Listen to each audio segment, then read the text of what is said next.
Impressive rallies in all three major U.S. stock exchanges today are a welcome change from the constant drops over the past week. On Monday, the stock markets turned around, and the worst week for stocks in over a decade. Recently, the Dow Jones gained 5.1% to finish the day at points, a jump of points. The S&P 500 gained 4.6% to finish at points. Nasdaq also jumped by 4.5%, their best day since 2018. They closed the day at points. Screenshot source: SimpleFX. Where Traderone of the biggest winners of the day was Apple, whose stocks surged by 9.3%.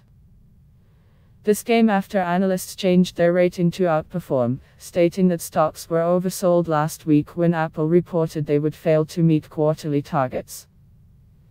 It is understood that the closure of many Chinese factories has disrupted the production line for many Apple products, including the iPhone, their biggest seller.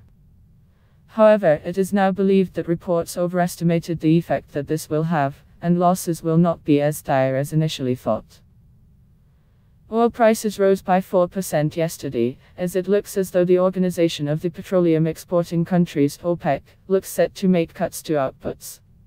Gold prices rose by 0.8% yesterday after they fell by at least 4.5% during trading on Friday.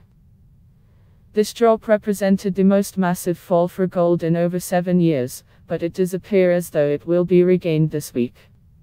Screenshot source: SimpleFX. WebTrader. These results are a welcome change after last week, which was noted to have been the worst week since the 2008. You can read full post on CryptoFans News, link available in text below.